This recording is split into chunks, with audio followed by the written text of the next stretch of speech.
Not too bad. Okay, this is Scott here with the Plastic Posse podcast. It's the end of day 2 here in the conference room, and just ran into Darrin from the Modelgeeks. How's it going, Darrin? It's going great, Scott. It's going good. And can you believe all of this? I mean, this place is packed.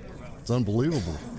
Yeah, I'm trying to figure out what this place is going to look like as of Friday evening when judging starts. You know, I was talking to Kentucky Dave just a while ago about that very thing, and he's the one thinking that man, they're not going to have enough room. I mean, we're going to run out of room. It's crazy. Yeah, I mean, I don't know what the final models are, but, you know, as of day 1, we were at 2,700. It'll be interesting to see what Joe says where we're at as far as day 2, but this thing is shaping up to be a massive show. Yeah, I don't know. The judges have their they have their job cut out for them. There's going to have to be split after split after split, I'm afraid, in all categories. It's just crazy. Yeah, I think you're right. Frildo, get in here. What do you think of, Matt, all these models? It's crazy. I do not envy the judges, I'll tell you that. They're going to be busy. After, tomorrow afternoon when they come in here, you're not going to see them again until Saturday morning when the sun comes up. So are you guys going to judge? No. Yeah. No, I'm not judging. Okay. Yeah, I think we are, but, I mean, we'll see. If they have enough, then, it'd be easier not to. But anyway, yeah, well, looking forward to those numbers and looking forward to seeing you guys again tomorrow. And, man, it's been a great show so far. Yeah, I'm enjoying it. It's really been good. So that's I don't know. I'm just overwhelmed. Any last thoughts, Frildo? Bigger than you thought? About the same? Smaller? What do you think? I think it's bigger than when I thought. Cause it's probably the scale of everything. Because this room is huge, and there's probably 60 some odd tables, maybe more, maybe 80 something tables, and tomorrow's like the big day when everybody shows up, and I think it's just going to be slammed in here. Yeah, it's crazy. I mean, some of the tables have already been split. They say that Friday's going to be the big day. So anyway, all right. Well, thanks a lot, Darrin, Frildo. Appreciate you guys joining us, and we'll see you guys soon. Yeah, man. See ya. Yeah, man. Okay, Scott Gentry here with another Plastic Posse podcast interview. We're in the contest room, day 2, and I have with me here from Eagle Mountain, Utah, right close to me, Josh Bugg. Josh, what do you think of the show so far? It's awesome. I love coming for the inspiration. You get so many ideas from all the different things you see out here, no matter how they're executed, and that's one of my favorite things about it is just all the ideas and inspiration. It's a great mojo boost.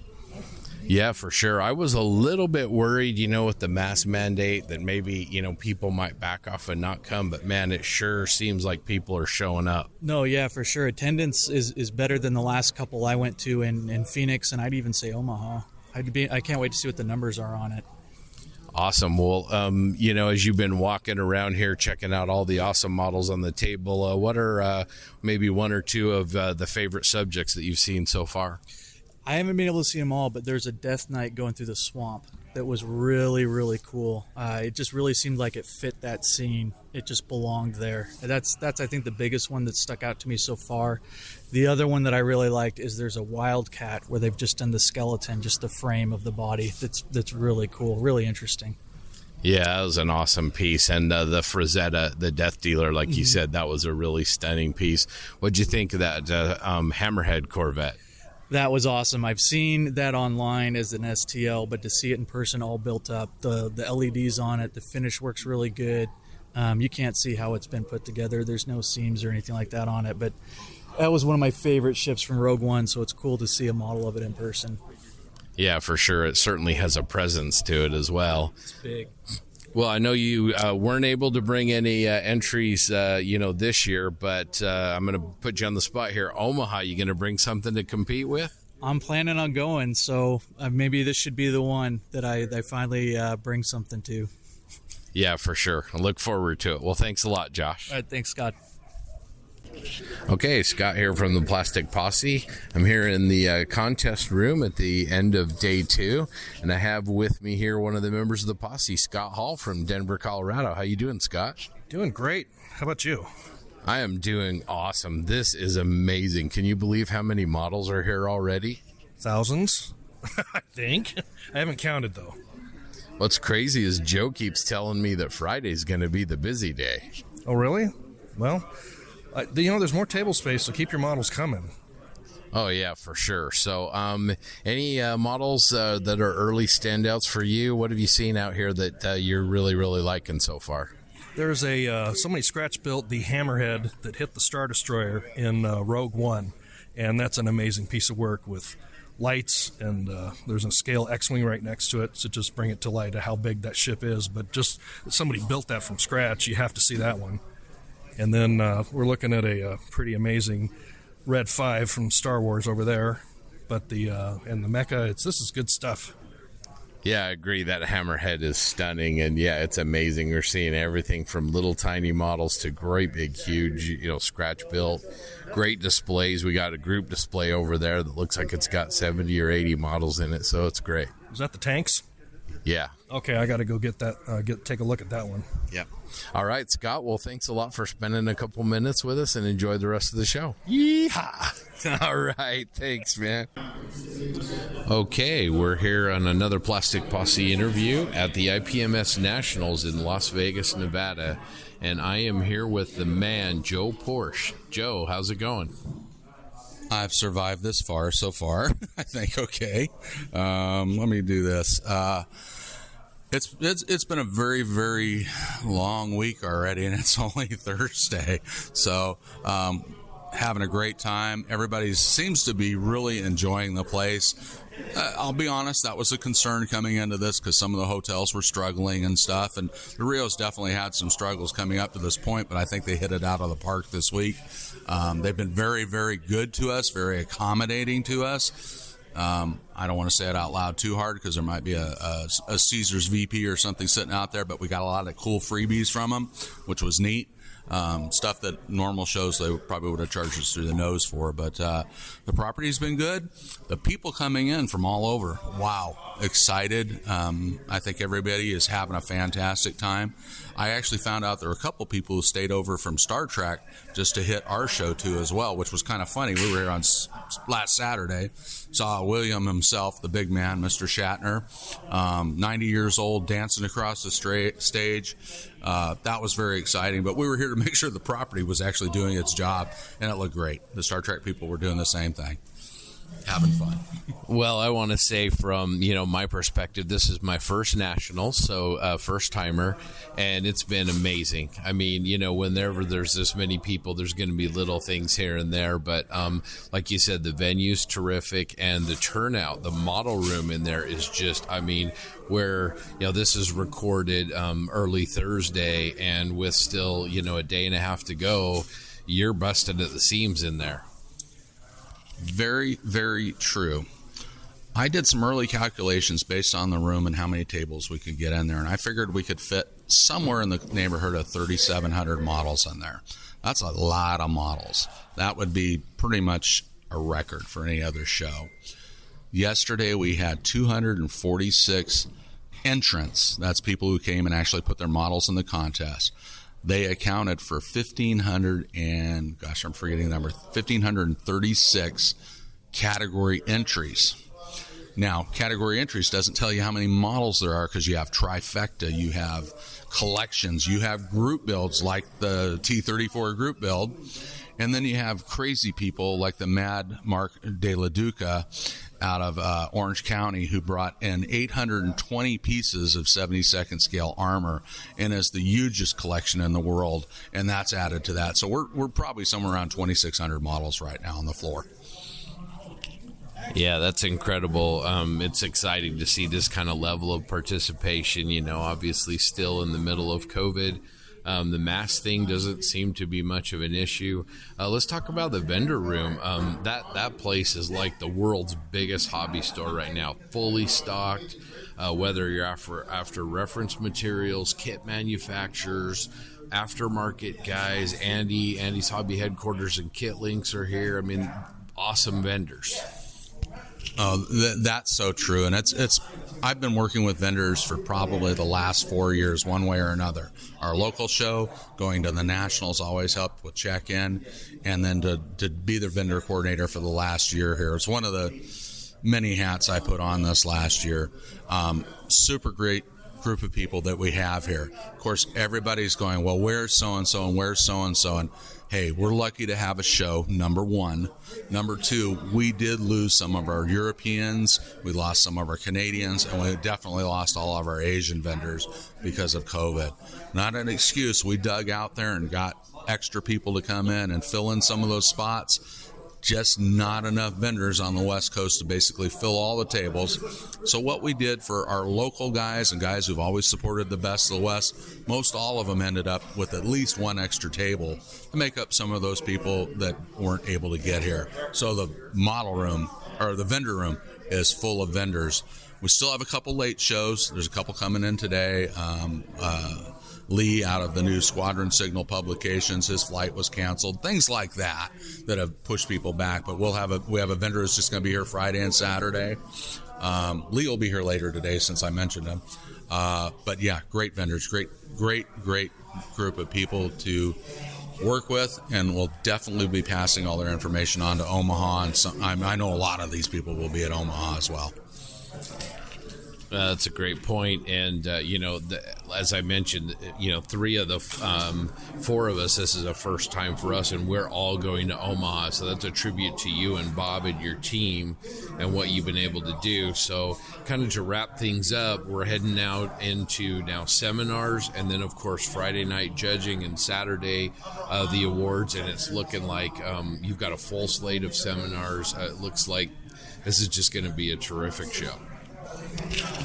I would have to reiterate the same thing. It's a really terrific show. On my side, unfortunately, I don't get to see about as much of it as you do, as I kind of get stuck in places. But I think, at least from what I've heard from everybody else, it's been a great show. So just with one day underneath our belt, everybody's saying a great show. And if you got a complaint, my name is Bob Lamasaro. You can find me up in the rotunda room. I've got dark hair and a beard, and I'm about 5'6". So come and see me if you got a complaint. All right, everybody, that's Joe Porche with IPMS Las Vegas, IPMS Nationals. Man, we are having an absolute blast, and the rest of the show is looking like it's going to be just as great. So anyway, signing off.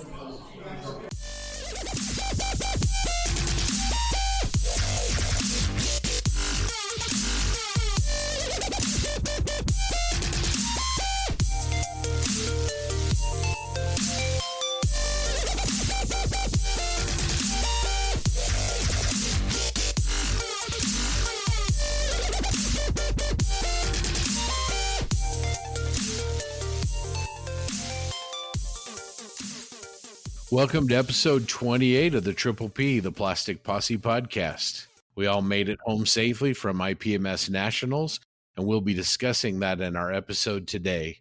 Joining me as always are Doug Smith, TJ Holler, and John Bonani. And for our second year, you're going to hear a few changes to the podcast. You'll get more details on that moving forward. We plan on having more guests join us, so more on that in future episodes. So starting this one off, we have two very special and IPMS award-winning guests sitting in with us. First off, we're excited to have Scott Samo, call sign Nemo from the Modelgeeks, and also Mike Baskette from Plastic Model Mojo. Michelle. Oh, yeah. We're going to take that lump early. Okay. Man, it didn't take long for that to get out on the table. No, I'm just mad Doug beat me. I think you guys should really be thinking about the particular aircraft modeler who just said, well, I'll just throw in this 48 scale tank and crush us all. That's right. First place, Whitey. Yeah, he's an armor modeler now. He is. It was pretty fun. They called out and we all just kind of looked at each other, and he was like, "Did they just call my name?" I'm like, "I think they did," and he was like, "Wow." I mean, we were. I mean, he was super happy, but we were surprised, happily surprised, but we were kind of shocked too. Good on him. Aircraft dudes building tanks and stuff, Yeah, game recognizes game. Yeah, I know it was hard for the folks out there in the posse to tell from our post, but man, could we have had any more fun in Vegas, you guys? Been tough. Yeah, I don't know. That was amazing. I'm just glad it lived up to expectations. We talked it up so much with the Mojo folks, and I was like, no doubt, man. I was worried TJ was going to come out. It's like, man, you guys suck. No, at the bottom line, I had almost a week off of work, so it doesn't matter what would have happened. I could have woken up in a bathtub full of ice with missing a kidney. I would be like, well, at least I wasn't at work. Yeah, that was that first day coming back from work, and I just kind of peek and take a look at how many emails I have. I was like, 1,157. Oh man, the delete button works really well. I deleted the first 4 days worth of those. Select all, delete. I am up to date. What's going on, guys? Yeah. Before we get, too much into it and stuff, I mean, I just want to take a minute to publicly acknowledge Bob and Joe and the Vegas IPMS folks. Man, they put on an amazing show. I mean, was it perfect? No, we had to wear masks and some of the big vendors didn't show up. But I mean, considering what it took, man, what a great effort. And you guys did a terrific job hosting. So thanks a lot to IPMS Las Vegas, and great job. Well, let's get started. Nemo, I want to start with you. Pick something. What was your favorite part of Nats, do you think?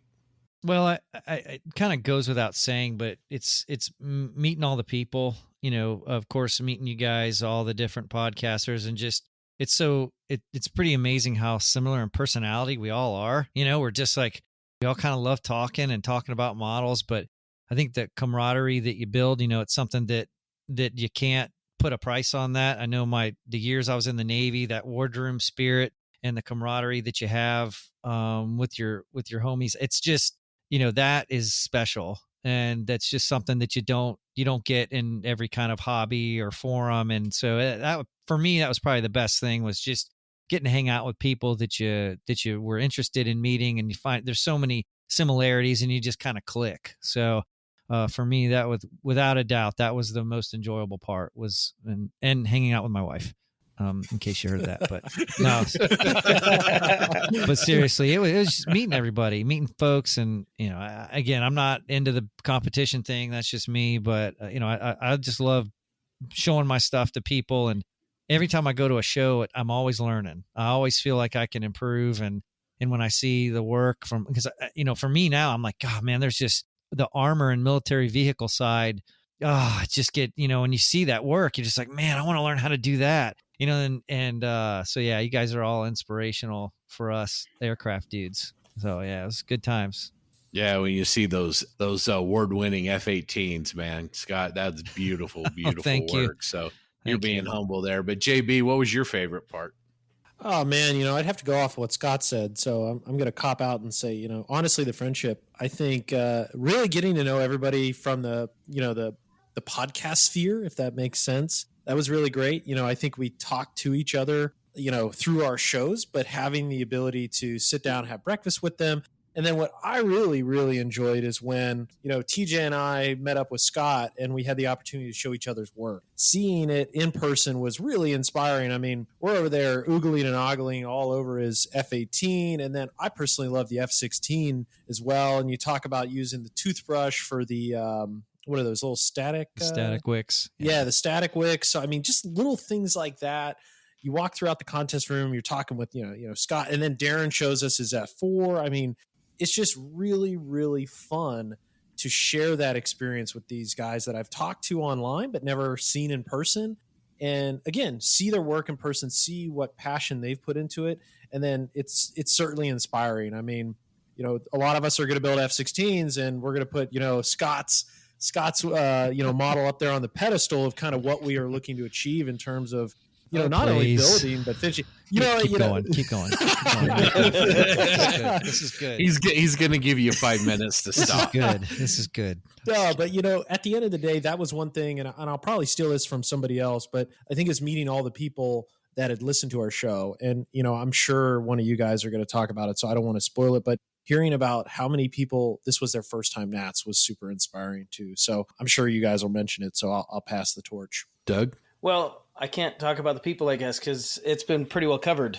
But I agree. I totally agree. That was a blast. It was really fun to get to know the other podcasters as people and know that you guys are better than I ever gave you credit for listening to your shows. You guys are great guys, all of you. it was really fun to get to know you. But getting out on the contest floor and seeing what people are capable of, especially when I started looking at some of these scratch builders are insane what they're capable of building, and seeing it first person. And I mean, the best of show was the sky crane, and it was all scratch built, and it was absolutely beautiful. I'm sure most of you have all seen pictures of it if you weren't there. But being a Star Wars geek, some dude built a Hammerhead Corvette from the ship that pushed a Star Destroyer into another one in Rogue One, and he built it from scratch, had it fully lit, had the interior with crew on the bridge. It was absolutely insane. And we got to talk to the guy that built it. He was totally cool. He showed us pictures of his new project, and that's fun stuff. That was just exciting to me. Mike? Well, I'm going to come back around to this whole people thing. I mean, it's just so true. We've fostered this kind of camaraderie among us, and we got this consortium website to promote everybody. And before that, we were cross promoting each other, and still probably among some of us among the podcast, there was probably still a little, well, who knows what these guys are really after. But man, we started right out of the gate at the breakfast, and it was clear from the moment we all sat down that we were all alike. We genuinely all put our own twist on all of our shows, and there is room for all of us to exist. And it was just a pleasure to meet everybody. And I just thank everybody for that. That was just totally awesome. And Scott, I want to give you props for the roundtable you put together in the breakout rooms. I didn't know what to expect, but it was really humbling because we were all in there, and all these people show up and they're asking us all these questions. And I'm like, we're just some dudes. Why are you talking to us? That's the way I really felt about it. But it was, I was like, man, that was really, really cool. And you gave the mat to the right guy, I think. I will tell you that. And on top of that, just, you saw where our table was, and just the number of folks that came by and all the things they had to say about our show and everybody's show and how they appreciate all of this was the most affirming thing of all the time we're putting into this. And it was just incredible. And it really is about the people. And I don't want to sound cheesy, but it really is. There's a contest going on, and there's a bunch of crap you can go buy, but everybody's hanging out, talking about models, talking about modeling and their next big thing and their current great thing, whatever it is. But everybody likes to talk about it. And you just see the smile on everybody's faces when that's going on. We had people coming by our table talking about their models. We had a couple of segments you'll hear after our episode drops, episode 45, and you'll get to hear some of that. But it was just an incredible experience, incredibly humbling experience, really, because everybody's just great, man. I'm so glad we all made this work out, and it was just really, really cool to meet all the people. Yeah, that's well said, TJ. Well, I guess I got to go with the safe answer and say meeting everybody, but specifically meeting my fellow co-hosts. I think everyone knows, we've talked about it.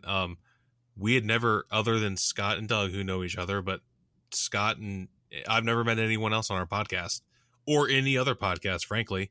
And we've spoken to most of you guys before, and it was like, it's fun. So I talk to my mom a lot. I'm a little bit of a mama's boy, even though I'm almost 40. And there's no shame in that, by the way. There's no shame in that.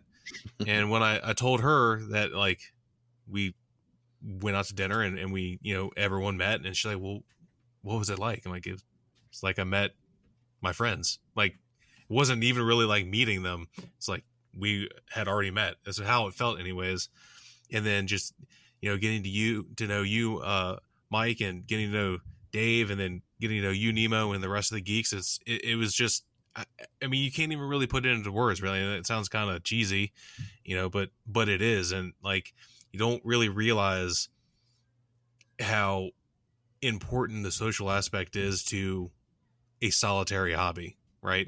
And you don't really realize that until you're in the thick of it, and the people that don't understand that. And there's a lot said post every Nats, right? And people can get mad all they want, but if you aren't there, you don't understand. And that's with anything. It's different. It really is. And that sounds so dumb, and like, it does it. And you can hand wave it away all you want. I don't care. I was there, and I thought the same stuff too. Like, is it really that cool? Like, is it that special? And yeah, I mean, it really is. It absolutely is. I mean, I had someone turn around and be like, "I know your voice." Like, oh yeah, okay. Dave gets I'm that sorry a lot. for that. Like, I'm sorry you know my voice because I don't like it, but okay, cool. Yeah, it was, and Joe rolling out the red carpet for all of the podcasts. I mean, you can't put a price on that. I mean, you just can't. And I spent a lot of money and I brought home a lot of cool stuff, but nothing I brought home even comes close to the friends I made and the memories I made that I'm gonna have for the rest of my life. I could throw every kit away I bought today and wouldn't care because everything else I did was better than all of that. I could throw my award away. Like, I don't even care. Like, what we got to do and just got to be everyone together was worth way more than that. That's just inconsequential. Yeah, I mean, I think when we had our meet and greet for the podcast, I think that's something that came up time and time again, is that all of us want to contribute in a very positive way to the modeling community. And when you go and you meet people in person, you're taking that normally very isolated part of the hobby and you're moving that aside and you're finding people who you have that in common with. And that's powerful. And, I just, there's a couple of moments I'll never forget. The first one is we have a photo of the guys in the posse, the four of us and Ian, for when we won the T34, group build. And for me, that was better than any other individual award because it kind of represented that friendship. And somebody took a picture of us like right there. And we all have these great big smiles. And it's a great memory. It's something we'll cherish forever. Another thing that I'll never forget is, John was able, sorry, Mike and Nemo, but John was able to get us out to Nellis. And we got to go out there and check out the petting zoo, check out the petting zoo and the flight line. And while we were doing that, TJ kind of talked about this a little bit, but it felt like I'd known John and TJ my whole life. It was great. And Nemo and Mike with you guys at our breakfast and our meet and greet, it just feels like we've been friends for a really, really long time. And that speaks to the character of everybody and, the experience that we got to have. Isn't that weird? Like, we all just really met, and it does not feel like we just met. It does not feel like that at all. It's almost an instant connection, and you don't have, you can feel it, it's just, it's really, it's cool. I mean, the contest is just, and all that other stuff is just, the lasting part is the friendships that you build with people. Yeah, it's pretty cool. It's amazing. In Omaha, the only thing we didn't do is, and we learned a lot at this show. The awards banquet, we need 2 adjacent tables, or if not one. I don't think we'll all fit in one. But we slid down there, and I don't know where you guys were, Scott, but we were late, but we got a table.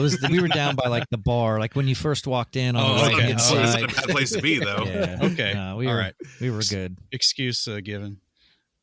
What I was going to say is it's a combination of the parasocial relationship, which I'm sure more than one person, you guys heard me say, like the idea that you hear people talk about themselves and with other people and you feel like you know them. Same thing that happens, not that we're celebrities, like, movie actors, but that same situation. Like, you see people on TV and you feel like you know them, like, and when you don't.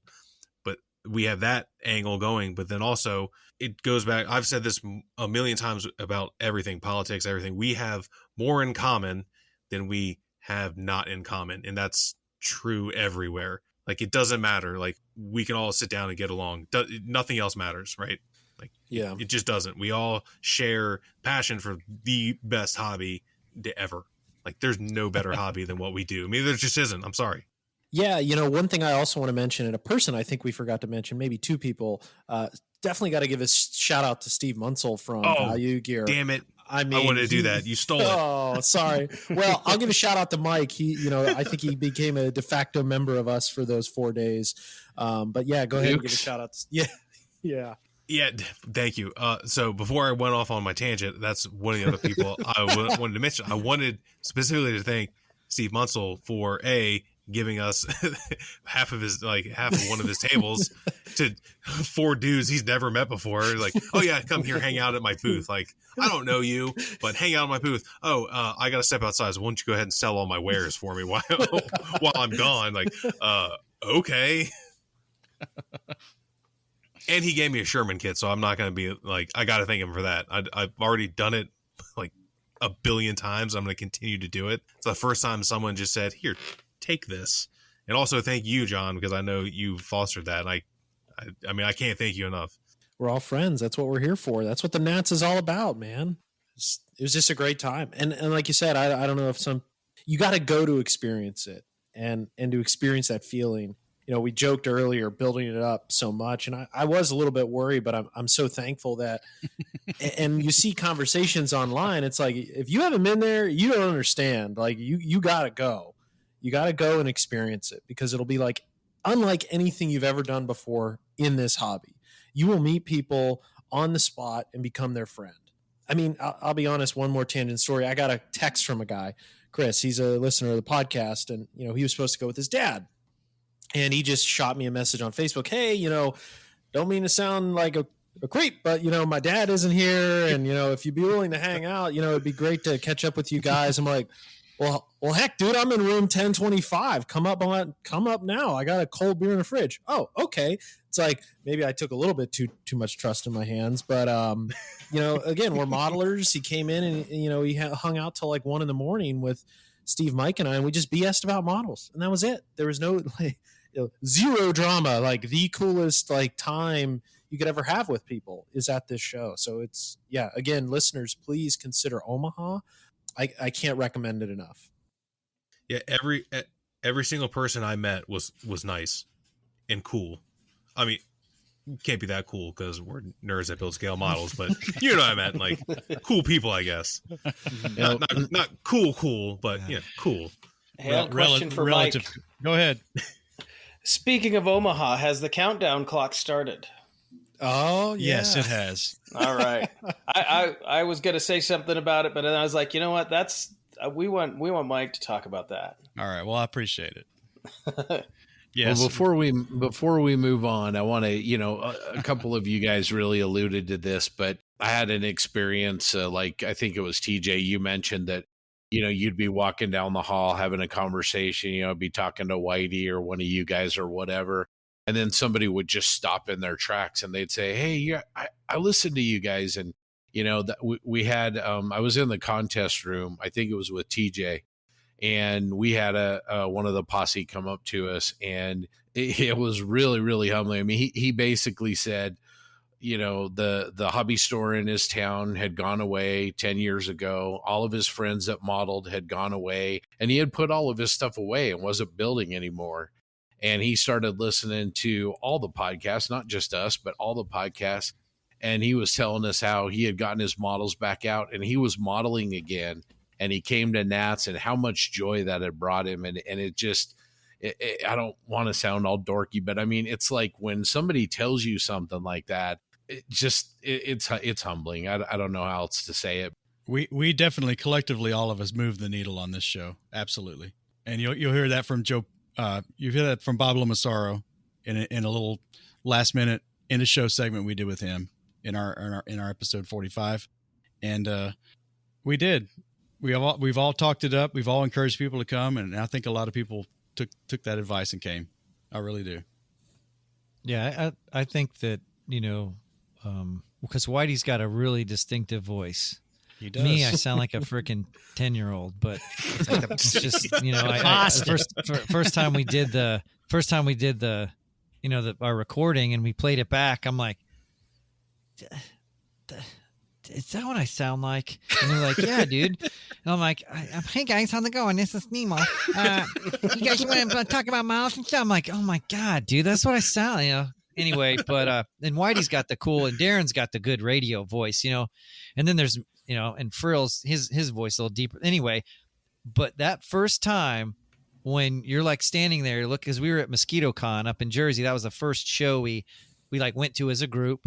since we started the podcast, because we're the kids on the new kids on the block. We're just like, we're in episode, I don't know, 16 or whatever.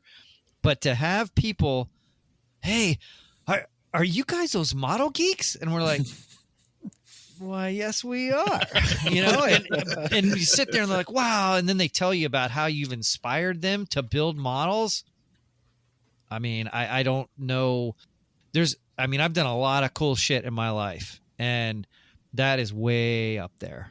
That's because when you hear about that, you're able to positively influence somebody's life. And we've had some emails and experiences with people that I won't get into, because it's just, it'll make me all emotional, but to the point where it's helping them recover from like PTSD issues, that they find comfort in listening to our show. I don't have words to explain when somebody's telling me how we've had that much of an influence in them, that it helps calm them and help them get through serious life issues. That's why we didn't know that's first of all, we didn't think anybody's going to listen to a bunch of 4 retired crusty Navy dudes, but they do. And to be able to affect people like that in such a positive way, like I said, I don't really have words to explain how meaningful that is. It's really pretty incredible. Makes me want to build more and keep doing the show. It's just absolutely, it's awesome. Yeah, when you hear that, I mean, that makes us feel the same way. I mean, that energy comes back, multiple to us as well. And certainly these podcasts take a lot of time and they're a lot of work, like we talked about in the meet and greet. But man, I'll tell you, we never lack for mojo. I think we always feel energized, and whether it's just sharing the hobby or actually doing it ourselves, the tank's always full. Doug, are you crying? Yes, I am. There's dust in the air. Sorry. Well, let's talk a little bit about the vendor room. I mean, as I mentioned at the start, it's a little bit of a bummer that some of the big boys, Tamiya, Edward, Zukimura, they didn't show up. But man, Joe and Bob and their team did a great job of backfilling that room. It was wall to wall. Really, really terrific experience overall. Kit Links was there, Andy's Hobby Headquarters, all these great vendors. Mike, I want to start with you. What was one of the vendors in there that, ended up going home with a lot of Mike Baskette's money in their pocket? It would be the Russian gentleman from Master Club. I mean, obviously Russia is not under the same travel restrictions as the rest of Europe or Asia, or however they want to categorize themselves. But when you show up and they're already under retail and there's no shipping involved, and eBay, there's also sales tax, right? On eBay, there's sales tax. I should have bought more. I only bought 2, but I was very pleased with the bargain I got, because still, they're probably a little bit more than the price of the kit I put them on. That's the nature of the beast. 30 is a lot better than 45. Is it not? Plus shipping. Yeah. So kudos to him for getting over here. I hope he made a lot of money and comes back next time. Based on the state of his table on the last day, I think he did pretty good. So I went over there and I'm like, there's nothing I want to buy that's left on this table. Damn it. I was mad. I was angry. That was the big pleaser for me as a tank guy. Yeah. TJ, who got your money? Oh, who didn't get my money? I think is the better question. Me. I bought, I did some Ryfield stuff. The Vargas models, the 3D printed. I'm sure John's probably going to talk about them too. I got a screaming deal for his stuff. I don't know who the Asian guy in the middle was. I don't know who he was selling what. He was the rep for AFV Club in the States. Okay. Yeah. He got a lot of my money too, because I bought the Canadian Leopard 2A6M from him that I don't think is even in the States yet. And I've also bought the T90A with the gas truck from him. So yeah, I couldn't turn away from either one of those. I also want to mention, John might as well, Bases by Bill. Oh yeah. Man. So I only grabbed a couple of things from him, and that's only because I'm going to, I have it actually already saved on his website. I have the tab open. I just need to send it to him.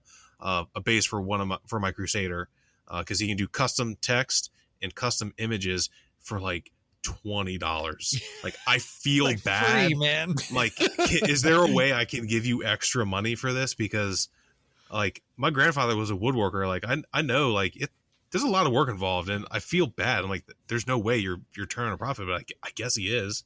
Yeah, I don't know. that guy was the one vendor that you wanted to reverse negotiate with.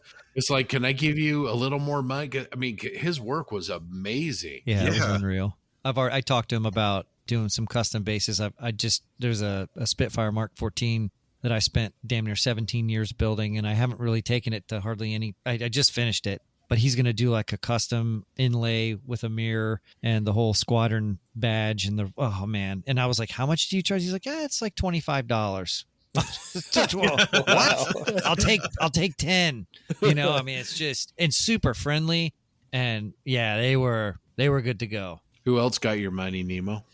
Ooh, Rare Plane Detective. Yeah, I probably, that's where I bought. He just had all the kits I was looking for. So I think I didn't buy too many, maybe like 4 or 5 kits, but they were out of production, hard to find stuff that I ended up buying. Probably one of my favorites, because I grew up as a kid. You know, I'm a big, even though I think I mostly build modern jet stuff, I have a real passion for 109s and D9s. And so Jerry Crandall and Judy Crandall and the whole Eagle Editions team was there. And Jerry's getting, he's getting a little bit older, but I remember, looking at his artwork and his pictures in magazines when I was a little kid. And so that was the first time I actually got to meet him and personally just thank him for what he's done, all the research and every book that I've got a lot of his books. It was just incredible to meet one of your idols, because he does all the homework, and I just have to look it up, So I think that was one of the highlights, was being able to meet him and his wife. And she even recognized me because I had ordered something in December and I just got it last month. But I don't care. I'm like, I got enough. I'm not what you would call a quick builder. I'm like 1 or 2 kits a year. So my whatever I ordered from them, if it takes a little while, COVID really impacted, the ability to get stuff quick. I was just like, I don't care. It's no big deal. They're such great people, and their products are so great. I didn't care that it took that long. So that was a big one for me, getting to meet them. Doug, who got your money? Well, I didn't spend as much as I could have. There was so many opportunities to spend. I did get some of those Vargas models 3D printed stuff. Funny thing, I always talk about how I'm not an armor builder, but I came away with four armor kits. Andy's hobby. You are an armor. I'm an armor builder now, and yeah, I guess so. Yeah, you and Whitey joined the team. Hate to break it to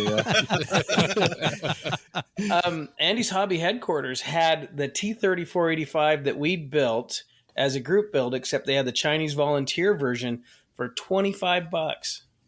Like, how could I say no to that? Yeah. Yeah. Yeah. You're almost giving it away. Yeah. I should have bought all of them, but and just walking around there and seeing what people had for sale. You're talking about the bases. I saw those and I looked at him. He was just setting up, and I said, I had no idea that you had stuff that I didn't know I needed this stuff. And until I saw it, I didn't know I needed it, but I saw that. I'm like, I've got to have some of this stuff.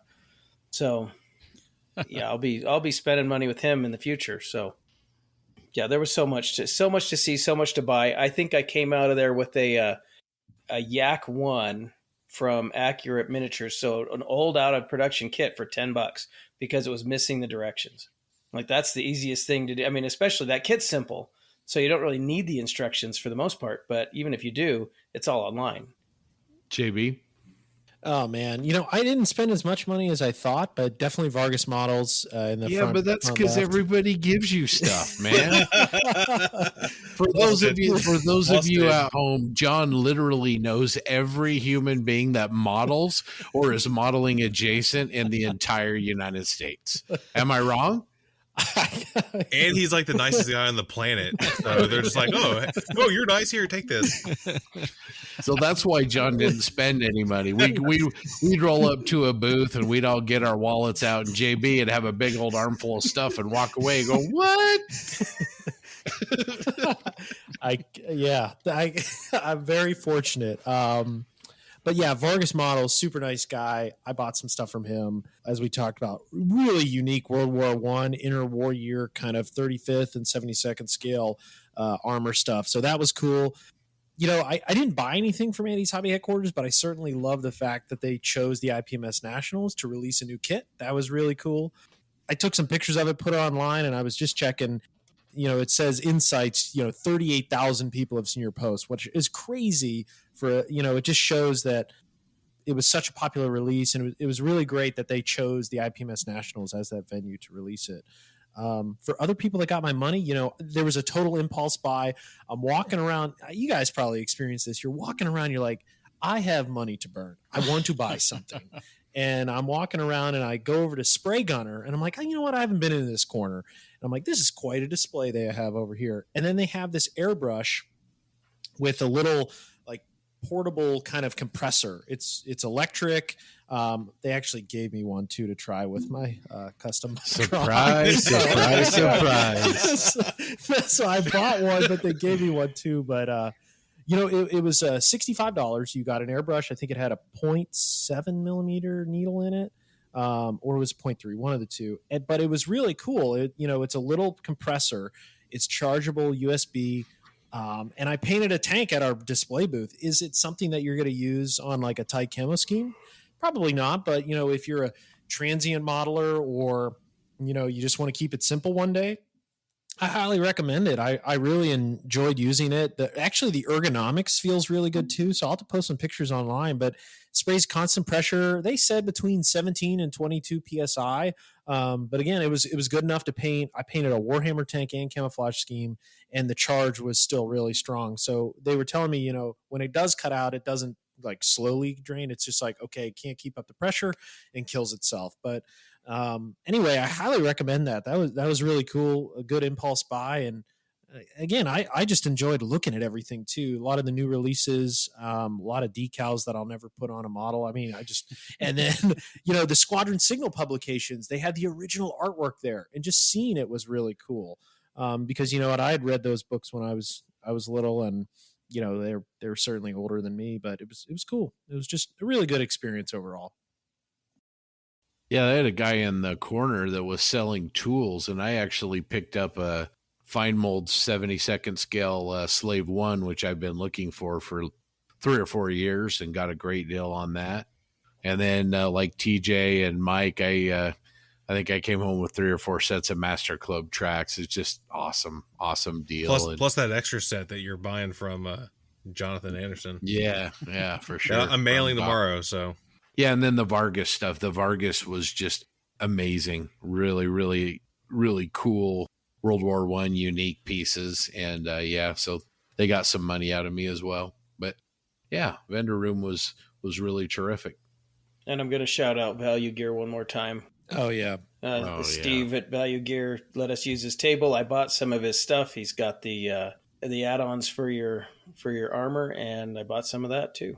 Oh, one more I would like to shout out. John Geigel from Masterpiece Models. Yeah. Super nice guy. Yeah. I talked to him for a little bit. He bought me a beer, so I'm always going to appreciate that.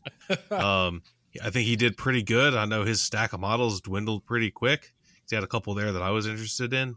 The atomic bombs. I like those. Those are sweet. So he was a really nice guy. He was cool. What do you guys think the reception was of the Stug 3? It seemed like that was pretty huge. Obviously it was just a test shot and not nearly a finished kit, but it was I think it was an exciting release, and there seemed to be a lot of interest generated by the pictures and videos from the show. Oh yeah, for sure. I mean, I'm going to buy one. I just haven't pre-ordered one yet because I don't know where I'll be living in a month. So I need to sort that out first. That's kind of a lame excuse, John. Come on, man. I don't want somebody buying my house to get it. That's not in the contract. Well, let's move on from the vendor room and go over to the contest room. John, why don't you start us off talking the quality of entries, the quantity, just what'd you think? Yeah, so in terms of a Nats, I thought it was very well attended. I think the final count was a little over 3,000 entered in competition, and then I think around 4,000, which included displays. And I think 800 of that were that guy 72nd scale tanks in that one room. But going back to the competition models, I thought everything was really good. And again, I'm an armor guy, but I felt like some of the best talent was in the aircraft category and in sci-fi. There were some, I walked in on Wednesday and I was like, there's no table space in some of these categories. It was insane. I thought 32nd scale jets, 48 scale jets were heavily populated. And honestly, I would not have liked to judge those categories because there were some stellar ones. I mean, one of the builders is on the line with us right now, but Darrin's F4, seen in pictures didn't do it justice. I thought fantastic job. And I was super happy when I heard his name called for first. I thought it was so well deserved. That's just, one of the little models I saw, otherwise the bigger stuff, the short Sterling, that was a vac form kit. Like, oh my gosh. And Mike, seriously. Mike, you guys noted that on one of your podcasts too. On one of your episodes, I believe. Oh, that was with the on the bench update you guys gave. You mentioned that one. Fantastic. From armor perspective, I thought the World War I big gun built by Billy Jean from Panzer Concepts was awesome. And then the scratch built Razor Crest, right? Is that it? Yeah. No, the Hammerhead. Hammerhead. Sorry. Don't Razor Quest. Sorry, people. Don't edit this out, Scott. Don't do it, Scott. Don't do it. That Hammerhead was absolutely fantastic. But yeah, anyway, my attraction was in the aircraft. I thought there was some of the best aircraft I've ever seen on the contest table there.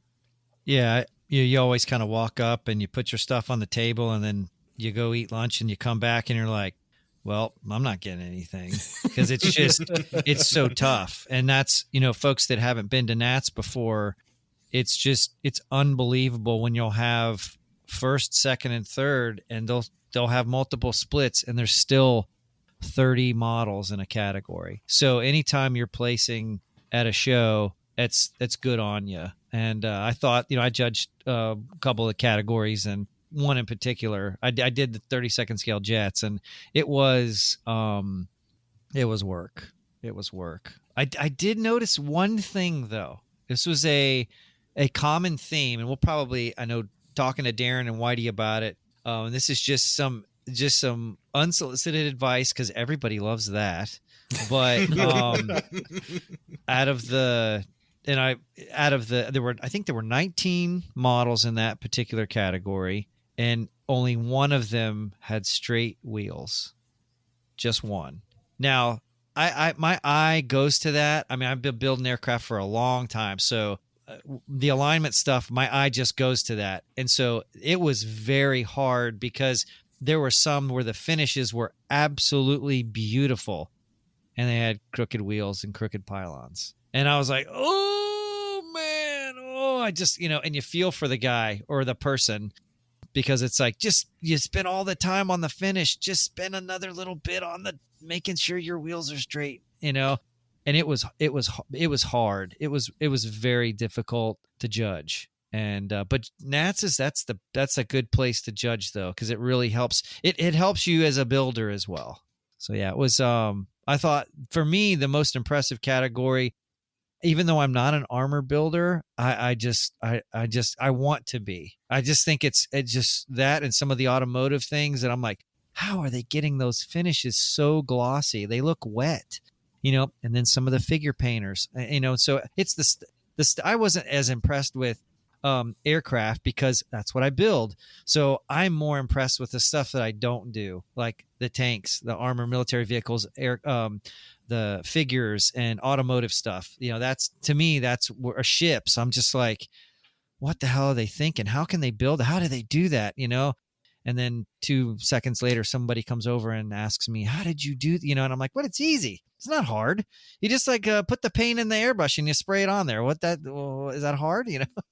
So yeah, it's I think it's all perspective, but for me it's everything other than aircraft impresses the most impressed me the most.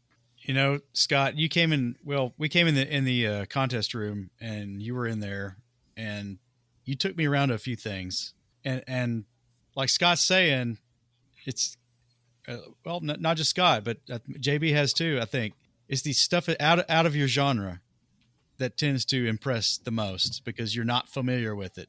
So you took me and showed me a 1/700 scale USS Tennessee.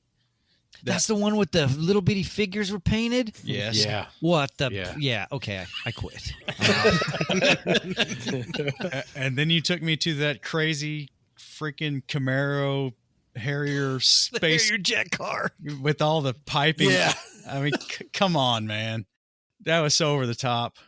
And, in the armor artillery, JB's right. That big field gun was just incredible.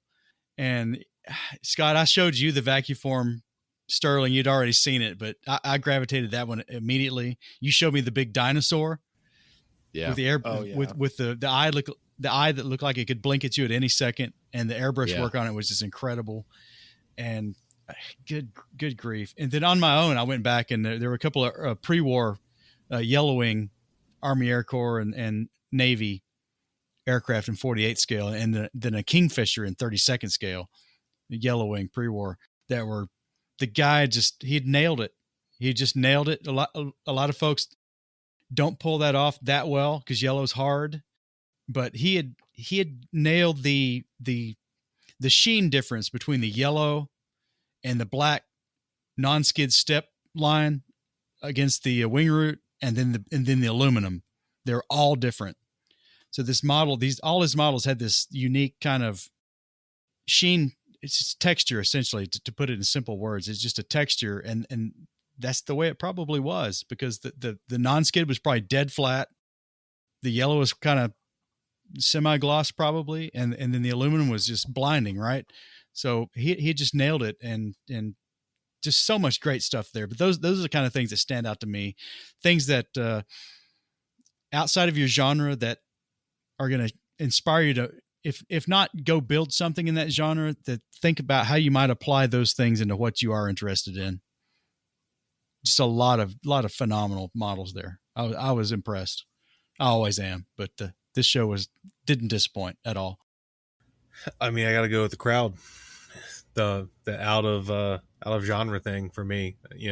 I fancy myself an armor builder. It's not all I build, but that's primarily what I build. But just like John, like I know John and I went and walked the aircraft more than once, and I know Nemo. That's I think where I was talking to you about your F-16 when you walked up when I was with Darrin, because I was like, how do you do this? And I'm like, I mean, I'll tell you, I might have even mentioned like the F-16 is my favorite aircraft. Even though I'm an armor builder as a child, and really even now, I love airplanes because they're awesome. I mean, they are, and I've always loved the F-16. And yours was, I mean, it was flawless. And like, I think before you walked up, I'm like, how can anyone look at this and find something wrong with it? I just don't see it. And maybe it's because of my ignorance. I don't know. But it looked like a freaking jet. And there's a lot. There was good armor. I looked at the armor, obviously, because that's what I like. And there was definitely some good work. There's some work that could have been better if the builder had painted the headlights. But, I guess that's how you learn. And hopefully he learned, because I've reminded him multiple times that he should have painted the headlights. Yeah, I mean, and of course the Hammerhead Corvette was amazing. There's a lot of good figure stuff too that I saw. There was a Popeye bust that was spectacular, absolutely spectacular. I admittedly did not really look at the cars, just because that's not really my interest. And now I kind of wish I had, because I know I did see a couple really cool ones, and I should have paid more attention, and that's on me. And anyone that is listening that brought a car that I didn't look at, I am honestly sorry. Just going back to real quick, the cars, which aren't my thing. There were a few that really, really stood out to me. There was the Opel like semi truck dragster thing that he had the the cab taken off and everything exposed. Beautiful detail, beautiful paintwork. Everything about that just blew my mind. There was a guy that had turned in his entry was a Formula One, the old red and white Marlboro markings on that. But I looked so close at it, it's shiny as can be, and there's no evidence that there's any decal work on it at all. It was so clean, it was so smooth. I could not believe what this person was able to accomplish. And he wasn't the only one that did it like that. That's just the one that stands out to me. There were a lot of really nice cars. TJ also mentioned the figures, and figures really kind of the small subjects guys have me kind of intrigued on painting a figure or two, and I'll put some thought into that. But there were some of those figures that were there today that were just last week that were just amazing. The Chief Red Bull was only about 3 inches tall. He had the full headdress, and every feather in that headdress was completely detailed. His skin tone was right. His outfit was just beautiful. There was somebody had done, and this didn't even place, but I took a liking to it. If y'all know I like reptiles. There was a Medusa bust that was close to a foot tall, and every single snake in her hair was painted representative of a real snake, but different. Everyone was a different color. Everyone had a different, the texture of the skin, everything was different on every single one. And then her face was great, and her skin tone on her shoulders was scales as well, which all looked to be hand painted on there. Really, really cool stuff. I could go on about some of those figures, but that Medusa there. was at Wonderfest as well. Wasn't it pretty though? Yeah, that was. Oh my goodness, that was freaking crazy.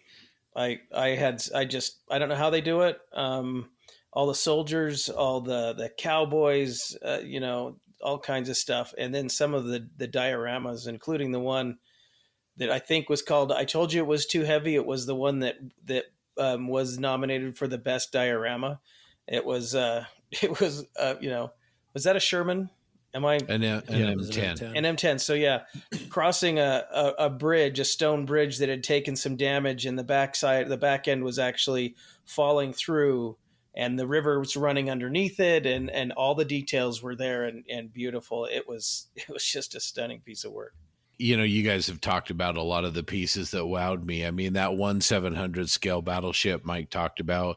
I mean, when you have somebody painting trousers and caps on a 1/700 scale figure, and they're all over the boat, and we're rigging that is so fine it looks like a cobweb. I mean, that to me is next level. And the category that, to be honest, kind of blew me away was 1/72nd scale armor. Obviously it's getting more and more popular all the time, but you had so many of these little tiny pieces, and the paint and finish work of these were really, really stunning. I mean, I've never been to a show where there was so much quality 1/72nd scale armor.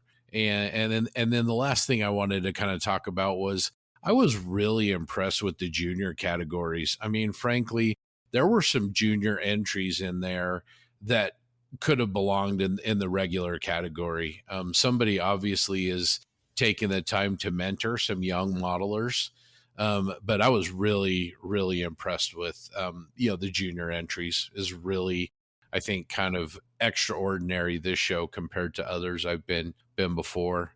And then maybe I'll just echo, I think, John, you were mentioning, I've seen Scott and Darrin and a lot of the geeks. I've seen their builds online. Mike, I've seen your builds. I've seen, obviously, the other members of the posse. I'd seen photos of all of these works.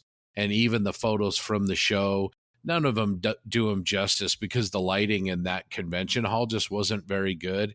But being there in person and seeing the builds, I mean, it just looks different than in the photos. And the work was just across the board was just great. Very inspiring. Just really, really makes you want to come back home and up your game. Yeah, I think when TJ and John and we walked around and we were looking at each other's models because, I showed them my aircraft and then I wanted to see their armor. and I was just, and then Scott, when we were looking at the piece that you did, one of the Star Wars pieces, I think it was, I don't know the specific name, but I mean, Whitey and Darrin and Frildo, we all talked about that afterwards, how we're almost just like, I don't know how the detail and the expertise and how you guys go about doing that is just, it is, I mean, of course it's inspirational, but it's just mind blowing. I'm like, okay, I've built one tank and now I'm going to have to build a whole shitload of tanks because it makes me want to try something new. And it was odd that was one of my favorite parts. It's just, again, it kind of goes back to the friendship and the meeting people. You're like, wow, we really all do kind of have the same just attitude and just I don't know. It was special. It was really cool. More so than any of the other Nats or contests that I've been to. You know, it's very rare that you have that connection thing. And anyway, so that was fantastic. And I want to say one thing and then my 2 minutes are up, but because that's what my wife does. She gives me the 2, which means, all right, dude, just shut up. Your 2 minutes are up. But for me, it was from the moment we got there, the way Joe Porche had treated us all, the way Bob treated us like we're celebrities, the registration process, getting them. I was like, there's no way they're going to get all these models on. I thought it was flawless. I thought that with the huge amount of models, I thought they did a great job. I thought that the awards went beyond smooth. I mean, we were done at a Nats in like an hour. I mean, and it was, we had a couple boo-boos with folks. I think one guy, did he drop a model on Michelle? Yeah, man. But other than that, I thought that the whole, the award show was I've never seen one go that quick. It was, and so hats off to the entire Vegas Nats crew. I mean, that was awesome. It was cool. Yeah, I just want to echo that, Scott. I think in terms of a well-run Nats, this ranks up there with one of the best, with exception to like the Wednesday morning pre-register rush, which is totally expected. By the way, I think I waited 5 seconds because my name starts with a B and it was wicked quick. But I think other people got through really quick too. But, with exception of that, I saw like no line ever. And it was so efficient. They had everything together. Everything from not only checking in and getting your packet to placing your model on the table, simple things like, oh, here's a map of the contest room. Like that makes a difference when there's like 40 million tables and 10 billion models. So I think it was a class act all the way from entering to leaving. Major kudos to Pete Boucher and his team for the raffle as well. I've never seen a raffle that extensive. I'm super lucky. I won 4 times. Which is crazy because there was a bucket of literally like 10,000 tickets. I know I didn't get anything. Not one. So, again, hats off to the Vegas crew. I know there were bumps along the road and probably bumps at the show, but you guys, sure as hell put on a good face and a hell of a good show. So, and maybe I'll just end with, I think the best compliment that the organizers could potentially have is we can't wait for Omaha because you've influenced that person to go to the next year's show. There are countless people that we met. It was their first time Nats, and they said, I'm going to be back next year and every other year after that. And I don't think you can get any higher praise than that, than, passing the torch the next year. I would echo that. And then I would also say TJ, Doug, and I were all first timers. And I think before Wednesday was over, we had all said, we're going to Omaha. I mean, and that was before the thing was over and awards were handed out. I mean, it was almost a no brainer. And one of the things I'm looking forward to is, we'll work with the Omaha folks, but the podcast meet and greet that we did, that was a high point for me. And maybe even do a couple of them. But man, it was awesome to talk with people and just kind of get into how we do what we do and listen to people's perspective on it. That was a lot of fun. So looking forward to maybe doing that again. Yeah, and special thanks to them for giving us press passes. That was really dope. I mean, that was like get out of jail free card. Like no one's going to tell me I can't take pictures of models. It was really good. I think.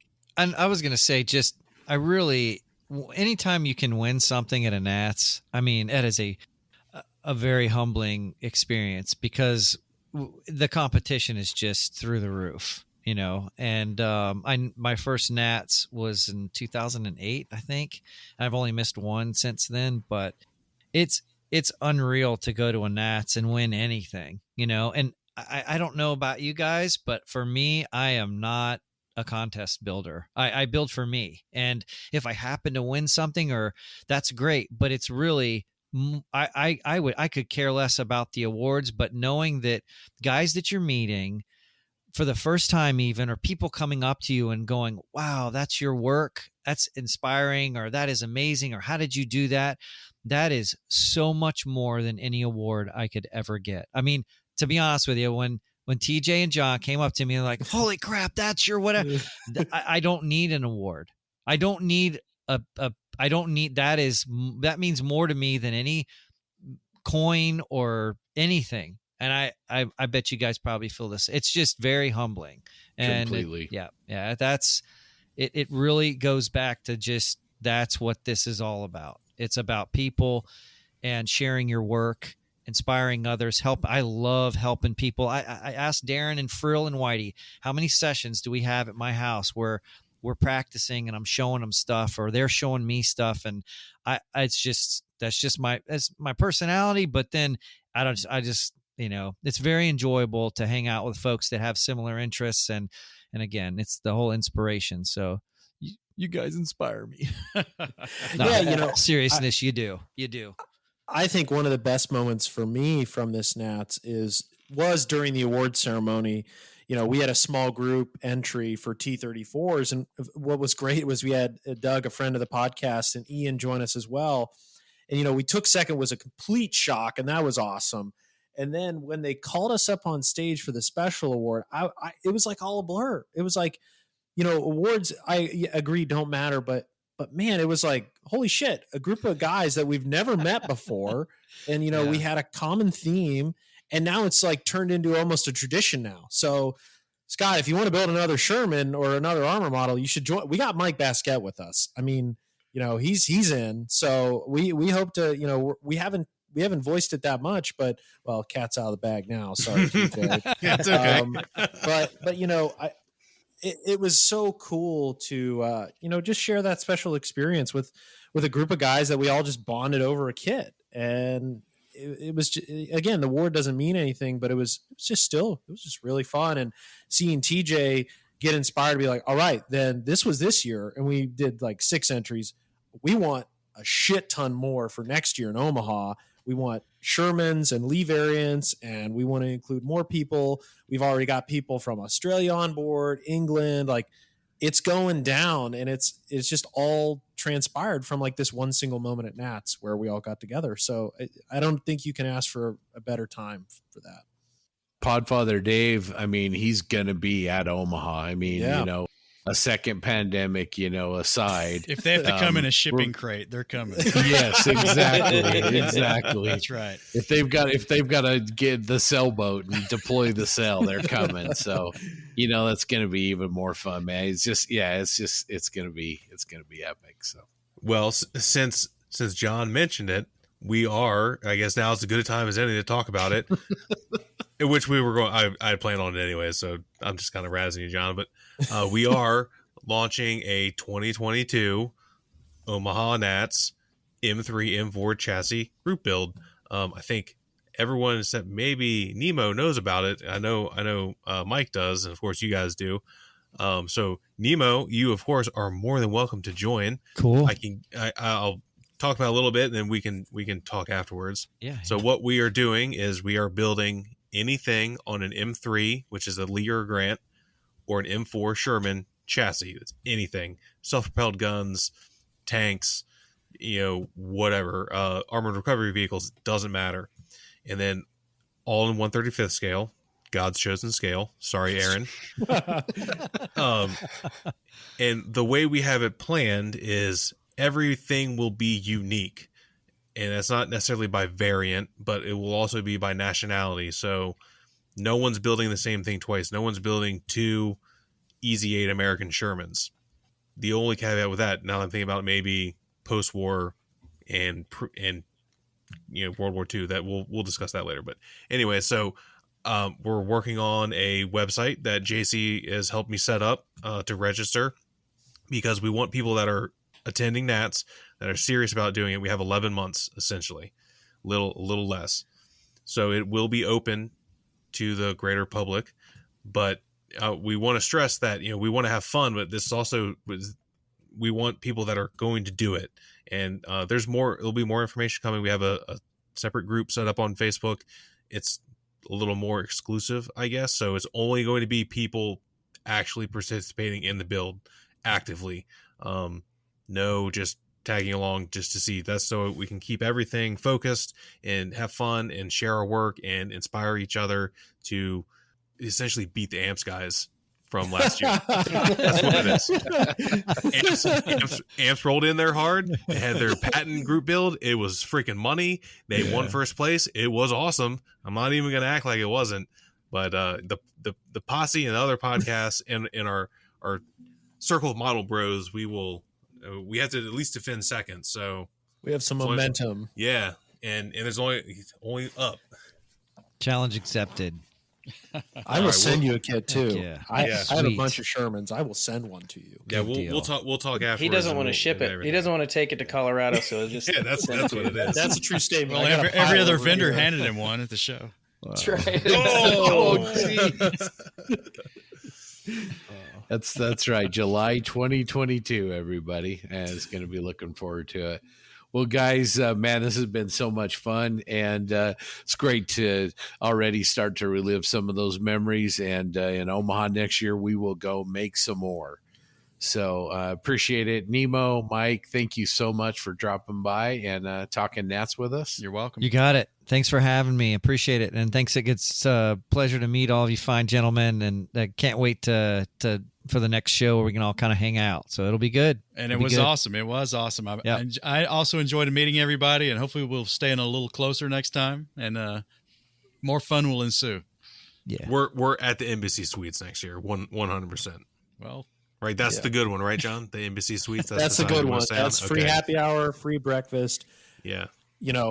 I'm going to say I will be on the computer October 15th waiting for it to open, because to our listeners, hotels, specifically for the Omaha show, it'll sell out within probably less than 48 hours. I'm guessing a day based on the momentum of what's going on from Vegas. It is going to be that popular. So mark your calendars, make sure you get your room, and it's going to be an awesome time. Our theme will be breakfast with the Aussies next year. Sweet. All right, guys. Take care. Appreciate it. Thanks. Awesome. Y'all take care. Cheers. Yeah. The Plastic Posse podcast is sponsored by Tankcraft.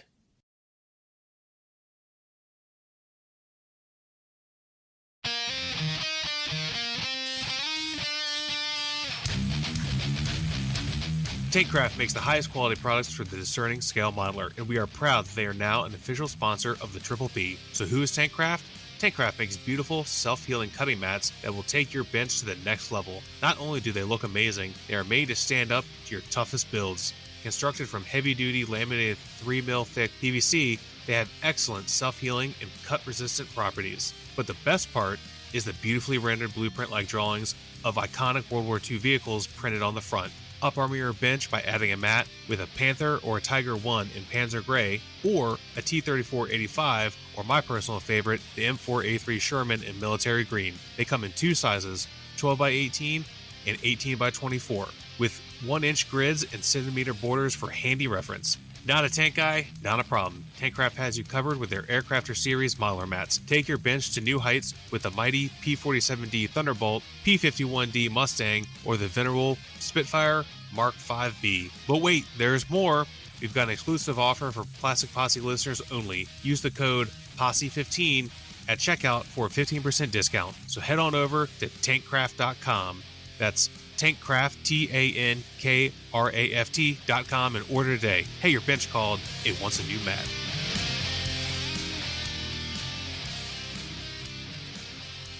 The Triple P is also sponsored by Sean's Custom Model Tools, makers of the Goodman Model Super Sanding Blocks. These blocks allow you to have controlled precision sanding that yields fantastic results. head on over to goodmanmodels.com and order yourself a set. We're not going to have any formal feedback this time. After our conversation on Nats, we are just gonna roll through the rest of the show. We do want to give a special shout out to Hector Colon and our friends over at the Butch O'Hare chapter of IPMS in Chicago. They are back with an open model contest scheduled for Saturday, November 13th, 2021 at the DuPage County Fairgrounds. Great news, guys. You can get more information at butchoharemodelclub.com/contests. Thanks, Doug. We were going to announce the winner of a set of super sanding blocks from Sean's Custom Model Tools. Thanks to all of you who have entered our contest, but we just did not have time with Nats to go through and put all those in a big hat and pick a winner. We will pick a lucky winner next time for that set of super sanding blocks. So tune back in to episode 29. All right, listeners. Now we're going to, take a minute to talk to some newcomers to the IPMS Nationals, and fortunate enough, they are my co-hosts. So this session, I'll be kind of leading them through a Q&A of sorts and understanding what their first Nats experience was like, and what they're looking forward to next year. So this year, for everyone, obviously, Nats was in Las Vegas. We came trains, planes, and automobiles. I'm going to throw this one to TJ first, since he flew to Nats. I guess quick question. Have you ever traveled by air to a show? How was packing up your models, and any recommendations for our listeners? The answer to that first question is no. The furthest I've traveled for a show is like 30 minutes by car, from Loudoun County to Fairfax County, which is literally the next county over. And as far as getting my models to the show, I took a page from your book and got those little, I can't remember, Sterilite stackable containers. They're clear. They have a green handle. They can latch on the side. I went with your recommendation. I got 3, and I'm glad you got on the plane before me to let me know that 3 do not fit under the chair in front of you, but they do fit perfectly in the overhead compartment, 3 stacked high. So on my return trip, I put that 3 stack in the overhead bin because it was completely full, so I wasn't worried about it sliding around the airplane. I'm sorry, the airplane was completely full, so I knew the overhead bins would be full, so I didn't feel like carrying it in my lap or taking it apart. So I put it up there, up against the side, and then people put all their bags next to it. Since it's hard plastic, you can't really like smash it, and it did not move at all. Nice. Now, as far as getting through the airport, I'm fortunate enough to have TSA pre-check because I have global entry. So I got to go through the fast lane where they're not as invasive in their searching. So they looked at it and they're like, "Are these snakes?" No, they're not snakes. I'm not Doug. These are models. And then that was before it went on the X-ray machine. Then when it came out, and a couple other guys are like, "Man, those are models?" And they're like, kind of like looking at it. I'm like, "You guys can look at them if you want." And they're like, "Oh no, that's okay, that's okay." And then that was it. Speaking of that, TJ, I can't remember if it was John or TJ, but one of you had those containers and you had put the snake and rodent kind of packing that in was there. Me. That was me. Yeah. And the first day we were there, we're walking down the hall down to the convention area, and one of the hotel workers looked at your container, and it was a lady, and you could tell she thought they were snakes. She was like staring it down, and we kind of stopped right there, and she like gave you the widest berth, and she never took her eyes off of your models one time. Yeah, it was like that in the airport too. Sounds like somebody's had experience with reptiles in those kinds of containers. Everywhere I went in the airport, everyone was like, what is that exactly? Yeah. And then when I got like my food and sat down at my gate, people are like staring at it. And one lady like was looking at it really hard. I was like, "They're just models. They're plastic." She's like, "Oh, okay." Well, that's funny because I forget who told me they actually had a flight attendant come back to their seat and ask them what was in the clear box because another passenger reported that they may have reptiles underneath their seat. So someone said that at the show. I forget who it was, but they were politely asked, "What's in the box?" Well, I mean, I think you can travel with reptiles, can you not? Is that you have to check it? You have to report it and go through it correctly. Okay. Yeah, I've seen snakes on a plane. That can't happen these days.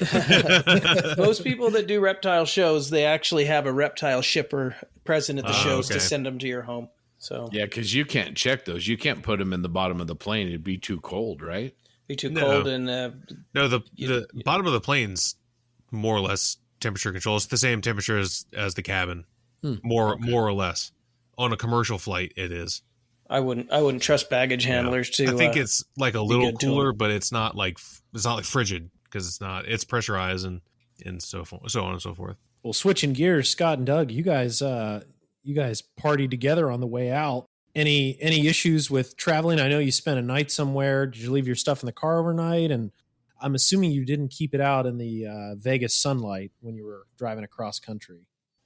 Yeah, no, we took them in. We stayed in Utah, and it actually rained the night we stayed, but we took them in the house anyway, just to make sure there, no temperature issues. It was a good deal. My parents live halfway to Vegas from here, so we went less than 3-hour drive, spent the night, and had less than a 3-hour drive after that to get to Vegas. I mean, we pushed straight through coming back, but we took the models inside mostly to show them off at my folks' house, and it was good. It made the trip. Really didn't seem very long, that drive, breaking it up like that. And how did you find parking at the venue? Oh, at the venue wasn't so bad. I was thinking of where we stayed. Sorry, that was a little more rough, especially Saturday night. Beware of wrestling events in Vegas the night, when you're staying close to the venue. I think this leads right into maybe our first lesson learned for newcomers to the Nationals is stay at the convention hotel. So, Scott, Yes. Where did you guys stay again? Yeah, we stayed at the Luxor, and I did a review when I got back, and the title of my review is "The Luxor is Really Tired." Yeah, it wasn't great, and the travel wasn't too bad between the Luxor and the Rio, but we definitely didn't get into all of the late night parties in John's suite that we would have if we would have been over there with him. So. Yeah, so listeners, next show in Omaha, there's 2 hotels attached, the Marriott and Embassy Suites. Highly recommend you guys stay there because, like you said, there's so much after-show activities. Honestly, it's probably more fun than the show. But you guys stuck around pretty late some nights, which was fun. Yeah. Yeah, it was a good time. We crashed with Dave and Mike from Plastic Model Mojo. We were with them, till 2:30 in the morning that one night? It was really, really late or early, depending on which way you look at it. So let's go back to the show, and I'll and I'm going to pick on each one of you, and I'd love to hear your individual answers. Where you've never been to the Nationals, you have this sort of expectation. What do you think immediately, kind of your first exposure to that vendor room? What was your immediate thoughts when you walked in? TJ, we'll start with you. I mean, it was just like in the vendor room. The Master Club was there, so I was like, this is gonna cost me a lot of money.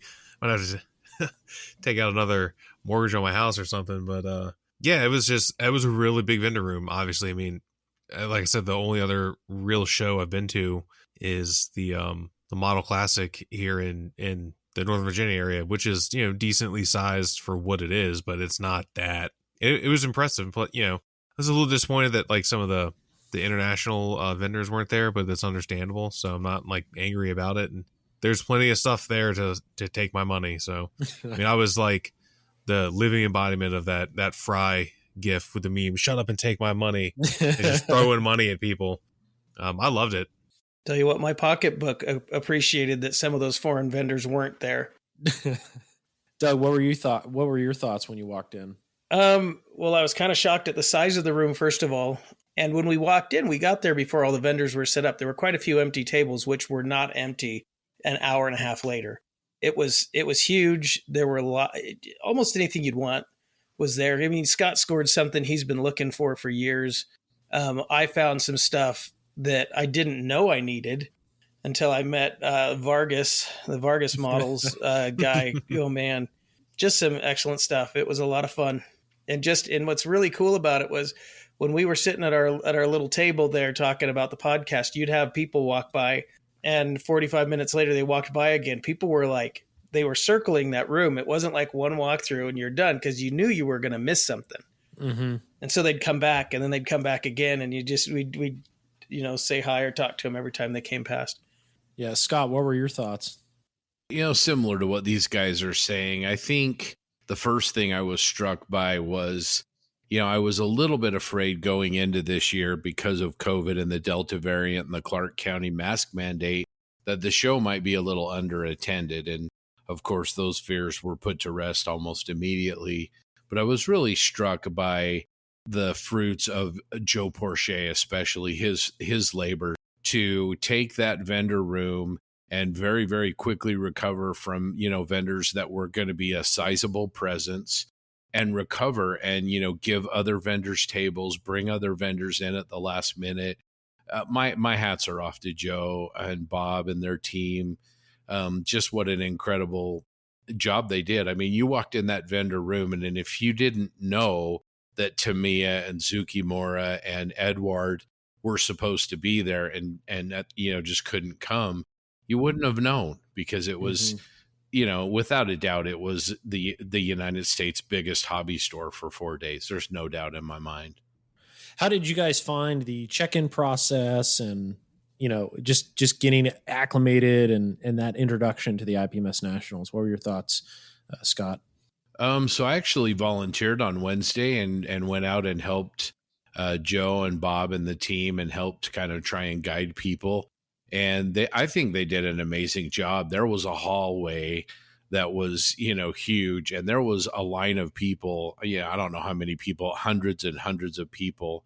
And it was literally less than, I think it was about an hour and a half. The line was completely gone. And they also handled over 3,000 models check in. Mm-hmm. And I didn't ever see a long line at the contest room. And so I think that was great. And then the packets that we got with our bags, and I was an early registration person, so I got a free decal sheet. We got our pins and, our badges and everything. I just think everything was really, really first class. Yeah, no, I agree.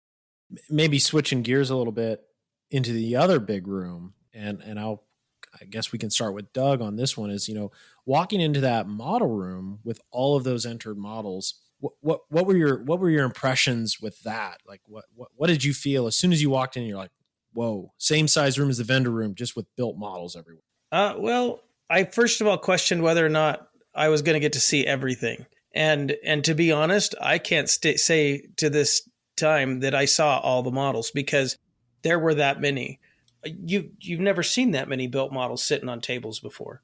And just at first glance, the quality was superb. The average kit there was well above average for even a show that I've been to, which was a fairly good sized regional show in the past.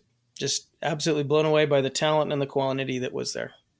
Yeah, I agree. I mean, not only it's the biggest hobby shop in the country, but certainly the venue with the best models on the table at any one time. Going to TJ, how many models did you end up entering?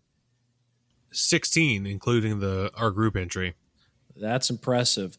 Now, with that, how was it to navigate the room and find those categories where you needed to enter your stuff?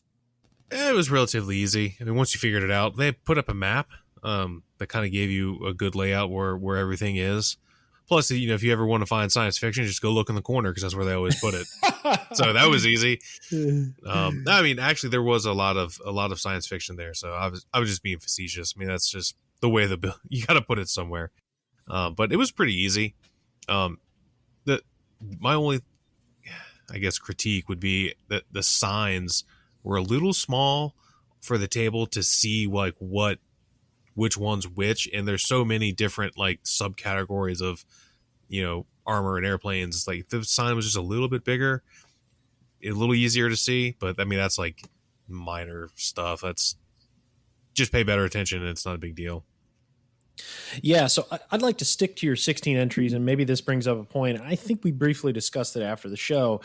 You had some fratricide where you had multiple entries in the same category. One of them sticks out as 35th scale armor allied. I think you had 4 there. Is that true? I did. So, going in next time, I think it's important for our listeners to understand you can spread those out into different categories, like out of the box. And right. If there's another opportunity for, I'm just trying to think, you can essentially spread them out more. and out of the box is one way to do it. Do you think next time, knowing that, you'll I guess play the game and spread your stuff out more? I mean, maybe not. I brought 16 because I could fit 16 models. I posted a thing on Instagram before we left of a picture of my Easy 8 Sherman, which I really like, and with the caption like, "Oh, should I try to bring this to Nats?" And someone was like, "Well, yeah. I mean, someone might want to see that, even if it doesn't win a medal," which it did not win a medal, which is fine.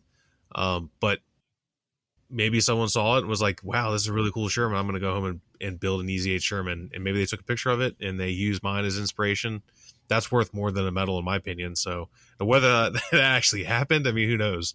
But yeah, I saw someone looking at my Firefly and was like, "Oh, this is really cool." I mean, just hearing that is worth it. But I mean, will I diversify a little more next year?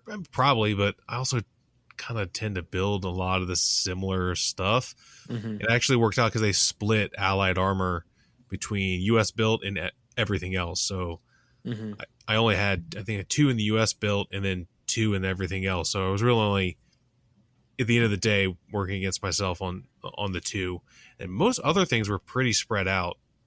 I don't think I had really anything in the same category other than that I remember. Yeah. But I could be wrong. Yeah, no, that's great feedback. And, I want to transition over to Scott and maybe ask a question that's a little different. You had brought your Slave One, which I'm so happy. And, I think TJ and I were probably going to stop in Utah and kick your butt if you didn't bring it. You entered that in sci-fi. And before I ask this question and we talk about it, I do want to caveat to our listeners that the categories, the judging, the competition at the IPMS Nationals is in no way, shape, or form associated with the local host. So the Vegas boys had no control over what goes on in the contest room. And that's important for the topic that I want to talk about because, Scott brought this awesome Slave One. And it correct me if I'm wrong, Scott, you entered into a category with Star Trek models as well. And I think that it's a little too diverse, if that's the polite way to say it. And maybe your thoughts on that. What were your thoughts going into that singular vehicle category for sci-fi and looking at what was on the table and maybe where's an opportunity to improve, I think? When I first got there and I saw the sign and kind of remembered that's the way it was, I had some concern for that very reason, because like an X-Wing doesn't really have a lot in common, modeling wise with the Starship Enterprise or whatever. But it really kind of ended up being a moot issue because most, if not all of the entries in that category ended up being Star Wars subjects anyway.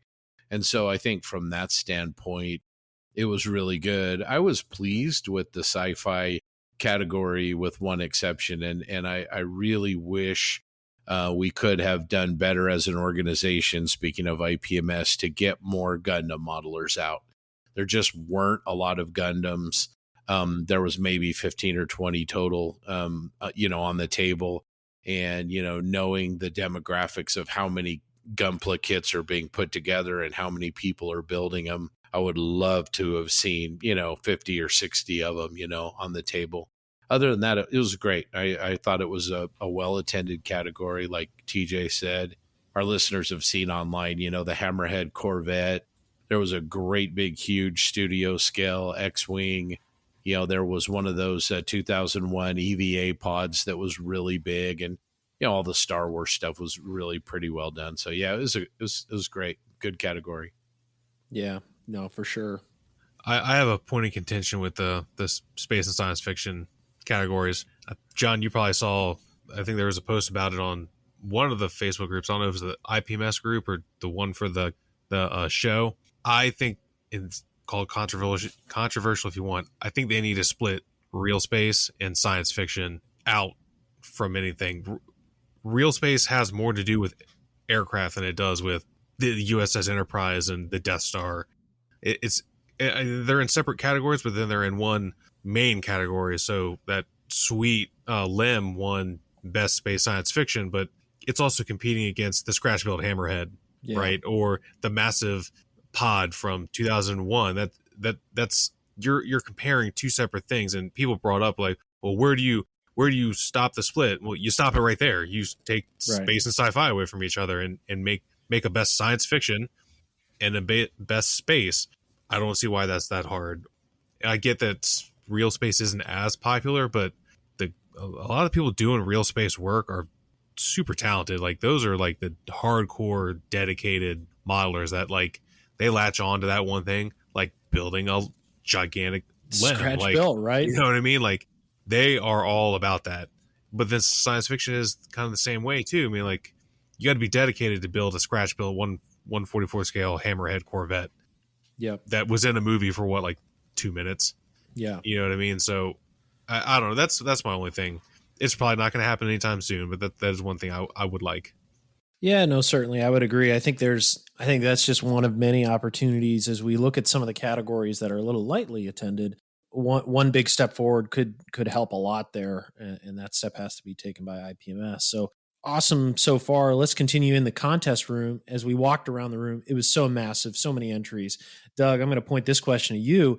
If you had to pick maybe a genre, a category that really caught your eye, and just give us, a high level perspective on what those entries were, what caught your eye, and what you found inspiring.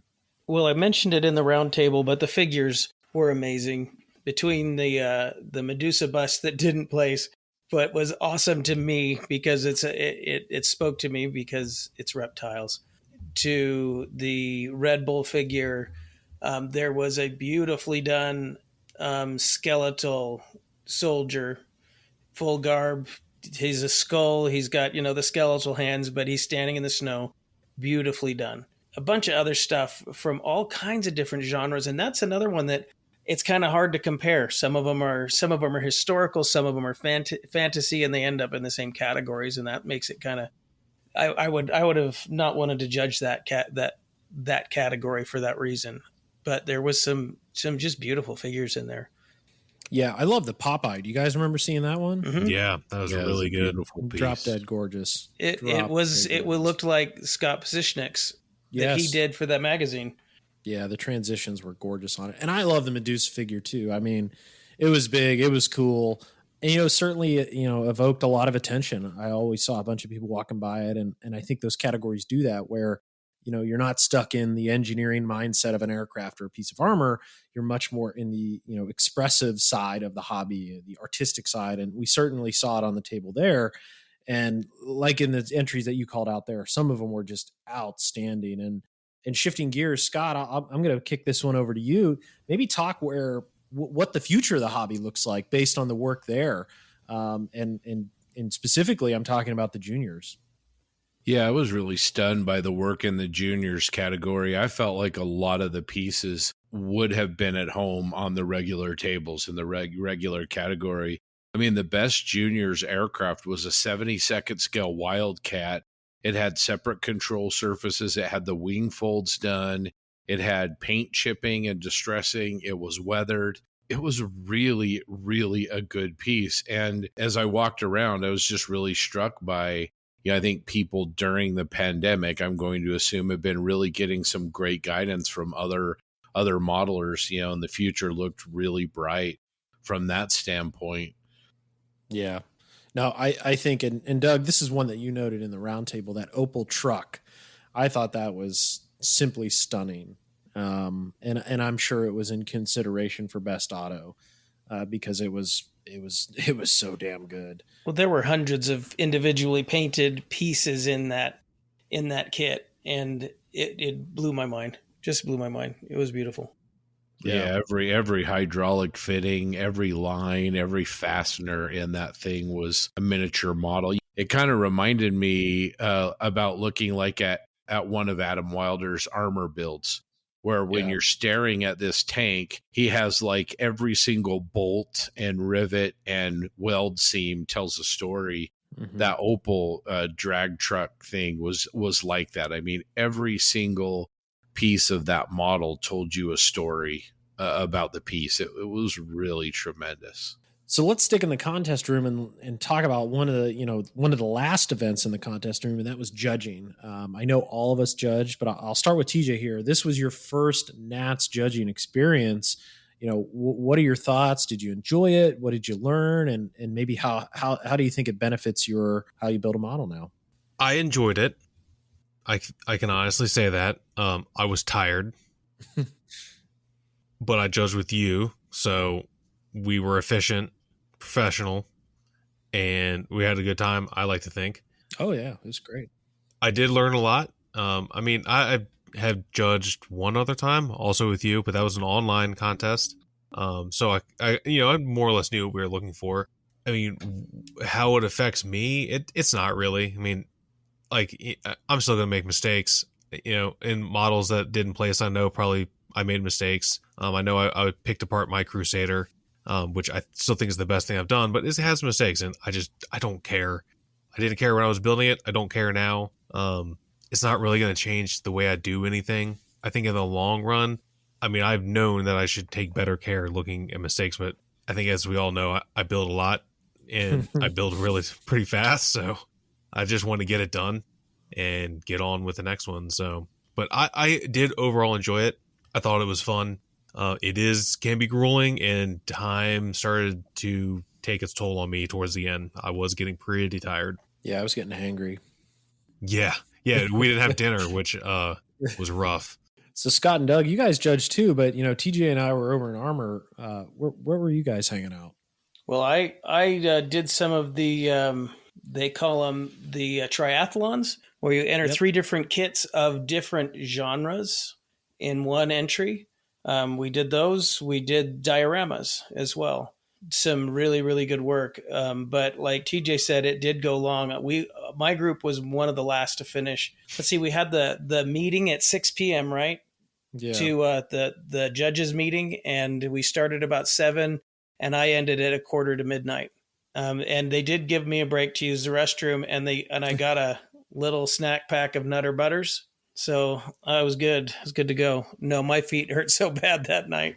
But it was fun. I learned a bunch, especially if I ever decide to do a diorama. I'm kidding. I did learn a bunch, but I don't know how those people pull off that kind of black magic, because some of those were just on another level. I was straight for the fruit snacks. Oh, that's right. Yeah, fruit snacks. I love fruit snacks. I really do. I'm not ashamed to admit it. I think I took a fun-sized Twix while I was at it, too. Okay, so, getting through the contest room, one of the last things to do on Saturday is the award ceremony. I thought they did a great job. There was no banquet this year. It was, early bird special. You can buy a ticket and have a seat at the table. And then they had kind of stadium seating behind it, which I thought was really nice. And then cash bars on either side. One of the cool things with the award ceremony is everybody gets to see a picture of their work. And then we were very fortunate. We had a group entry that really lucked out, and we had some favorable results. And maybe Scott, if you want to talk about that group entry, and then what came about it.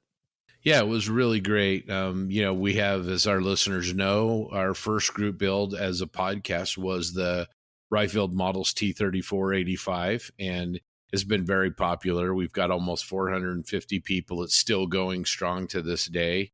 And it's a great model, great kit. We tried to get a whole bunch of them together. It didn't work out for some people, but we ended up with 6 of them there. So there was the 4 of us and our dog Ian Bonner and also Doug Reed.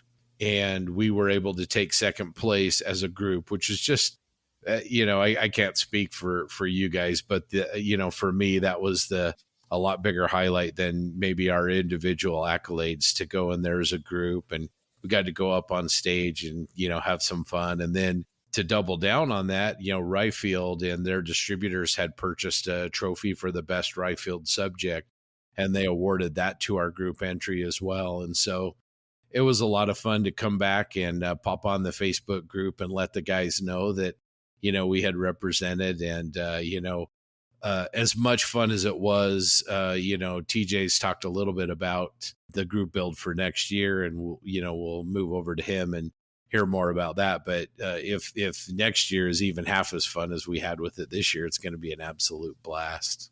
Yeah, I would agree. I think the highlight of the show was walking up on stage with you. I mean, you guys right here. Unfortunately, Doug and Ian were in the back and couldn't make it up, but certainly they're in spirit, and we had some awesome photographs afterwards. And again, that really goes down to, a moment that I'll never forget. It was so much fun to share the hobby with, people that I had just met. We all had one thing we were building towards, and we had a great time doing it. And the online following and the group that we created, and it was a very supportive community. And that's what I really enjoyed the most. And I'm super excited to kick it over to TJ, if you don't mind talking a little bit more about what we plan next year and maybe taking that momentum forward into Omaha. Oh, yeah. So I think, John, you're the one that had said, like, we need to defend. We need to defend our second place. And I was like, no, we don't need to defend second place. We need to snatch first place. So Scott didn't mention, but we came in second to AMP Southern California. AMP SoCal. Yeah, AMP SoCal. Oh, so good. Had a patent display, so it was anything in the patent family. So M48, M60, M whatever. I don't know. There's like 4 different patents. And they think they had like 4 full tables, a whole tiered display. It was like, 60, 70 tanks. It was a lot. And they were flawlessly made. Yeah, it was impressive.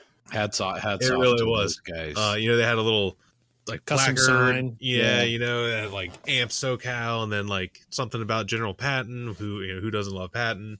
And it's like, I'll take sex with that. 7 days a week, right? And they had T-shirts too, walking around the show. Yeah. So they brought the fire. And you can't knock them. It was solid.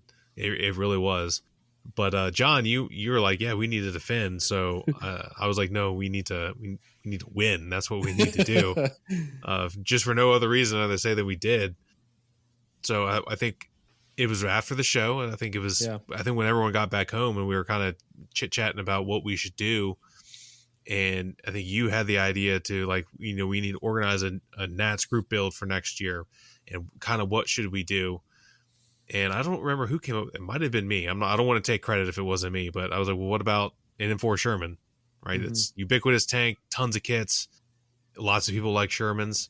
They're relatively easy to build and paint. They're typically olive drab. Then that kind of morphed into, well, let's go ahead and bring in the M3 Lee chassis because it's more or less the same. It's different. Calm down, nerds. It's different, but it shares the same lineage because it's kind of like how the patent display was. Like, not all of those patents are the same, but they have a common lineage. And then it kind of evolved from there. And I think, John, you had the idea, well, let's make every entry unique, no repeats. Yeah. So that's kind of what we did. And I kind of took it upon myself to kind of geek out a little bit because I think everyone who's listening to the podcast knows I'm a big Sherman fan. I love Shermans. I got a brand new Sherman while I was there. And this is the perfect chance to build it. So that's kind of what we did. And we're being a little, not to sound douchey, but a little more exclusive with the group that we have on Facebook for it. Kind of limiting it to everyone that is involved in the build. It's not a secret or anything. Like, anyone that's involved is free to share whatever they do. But we're kind of just wanted to collect everyone into one place without a bunch of hangers on coming in that are fine in other groups. But you know how group builds are. Everyone's like, yeah, I'll do it, and then nothing happens. So that's where we are right now. I think we have 20 entries so far. I think, John, you have 3 of those. Our friend Ivan, I think, has 3. I have 1. I'm sure I'll add more. And our friend JC is building a little website that we'll put out there that you can go to the website, sign up. It gives you'll give us your name, where you're from, just like country, that sort of thing. What is been taken, and then it should have 3 choices of what you want to build, like your number 1 choice of what you can build, and then that'll be sent to us. We'll look at it, and it'll all be done on Facebook, and we'll reach out to you and say, yeah, good to go. That this is the one you're building, and we'll go from there. And we're kind of limiting it to people that are going to go to Nats in Omaha, or people that can get us their model before Nats, which could be tricky, but we'll work something out. Because I think some of us are driving, and some of us may be flying. I don't know. It's still a ways out, so I don't think anyone's 100% yet. But that's kind of where we are with the group build. No, I think that's really good. And just to emphasize, anybody and everybody's invited. I think this is an awesome opportunity that we're going to have another little community. And like TJ said, I think group builds are awesome. But we, as we go through some group builds, probably I'd say if we're lucky, 10% of the people finish the model. But I love the idea of this group build being like, everybody's on board. Everybody, dare I use the word serious, air quotes, for this hobby and doing something with it. But, I think this is going to be an awesome time to, build something unique, tell a story. And then also I look forward to the discussions that we're having, because we already have some of those ongoing in the Facebook group, and we're connecting with people that we've never had the opportunity to talk to before. I know, Scott, you've had awesome interactions with Spud from England and getting some great references to support your build. So I'm certainly looking forward to that. Please, reach out to us, join. I will be driving. I am happy to take your model there. You ship it to my house. I will even ship it home to you. But we'd love to see you part of the group build and help us tell the story. I think what's awesome is we have some ideas around the display and custom bases. And I think it's going to be really a lot of fun. And I'm certainly looking forward to it already. Yeah, and like you were saying, John, we're taking it serious. Serious as you can be building models, right? Like it's not. It's at the end of the day, it's a model. But we want people that are dedicated to getting the model done in time for Nats. And I plan on doing periodic checkpoints, which my wife is a teacher, and that was her idea, because she's like, it's like when you do a group project in high school, the teacher gives you checkpoints. So we're gonna do something like that. It's not like, you have to be this far at this point. It's just probably what it's going to be is have your kit by December picked out in your hand, so you have it. That gives almost 3 months to get your kit, figure out what you want to do, and then from there until probably 2 weeks before Nats, we'll post in the group. Hey, what's everyone doing? How far are you? As long as you're making progress, that's all that really matters. Because look, life's more important than building models, and your family's more important than building models. So if that stuff gets in the way, that's perfectly fine, and it's no pressure. If you can't finish, you can't finish. I mean, that's just the way it is. Sometimes no one's going to hold it against you. But yeah, I think it'll be really fun. M3s, M4s are awesome. There's so many good kits out there nowadays. And the way we kind of have it broken out where everything is unique, that doesn't mean there can only be one Sherman Jumbo, right? So we already have 2 Jumbo 75s, one in French service, one in American service. That's still a Jumbo 76. M4 A2s, you could do U.S. Marine Corps, French, I think they had some Russian. The Russians had them. And same thing with the Lees, they were used Lend-Lease. So that's kind of how we're breaking it out. It's not just only one M4A2. It could be M4A2 in service in various ways. Yeah. So certainly looking forward to it. And, dare I say, if we complete the project and have a lot of great turnout, maybe we even do something afterwards where it's some sort of article or book on it, just as a little reward for everybody that participated. So yeah, feel free, listeners, chime in, comment on Facebook, shoot us a message if interested, and we can hook you up with an invite, and we'll go from there. Yep, and we'll see everybody at Omaha. That's right. Cool. Doug's an armor modeler now. That's right. That's right. To our listeners, Doug is an armor modeler. Let's just call out Doug real quick. How, out of all the models you bought, Doug, what percentage were armor related? Are you talking about you're talking about at Nats, right? I'm talking about at Nats, and maybe even within the last 30 days. Within the last 30 days, let's see, 90% of my kits are armor. And then I got some armor accessories as well, like the Master Club tracks. So yeah, I guess I'm an armor modeler only because so much Bandai Star Wars is out of production right now. But the next best thing. Yeah, it's kind of like James Skiffen's on Just Making Conversation, pretending not to be a sci-fi modeler, but then he spends the rest of that episode talking just about sci-fi. Yeah, and all the kits he has and stuff. Yeah. Okay. Yeah, Doug's one of us. That's right. And he's not the only one. You know, I think we got to call out Whitey from the Model Geeks. He took first in armor. Yes, an award-winning armor modeler. Yes, award-winning first place national award-winning modeler. So Whitey is on team Tank now. And then, you know, Scotty, he was in the roundtable talking about armor, and maybe TJ and I did a little inception when we were walking around those tables to see a few more armor builds from him. So, you know, the dark side is slowly coming out in these people, but no, it's certainly awesome. And I think that just goes to show, you know, what the Nats does. It brings friends together and makes new ones. So I certainly had a blast. I think my co-host did, and we'd love to thank you guys again for listening, and we hope to see you in Omaha. Episode 28 of the Triple P is also sponsored by Grant Mayberry, DB Scale Model Studio, Ted Kawahara, and the voice of Bob, along with Posse Outriders, Terry, Paul, Ethan, Jamie, Steve, and Rick. These Posse members all help us bring this podcast to you. If you would like to donate to the Posse, just go to our website, plasticpossepodcast.buzzsprout.com.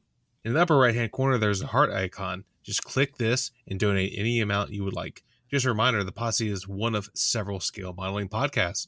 You can head on over to modelpodcast.com for a list of all scale modeling podcasts and some other scale modeling content as well.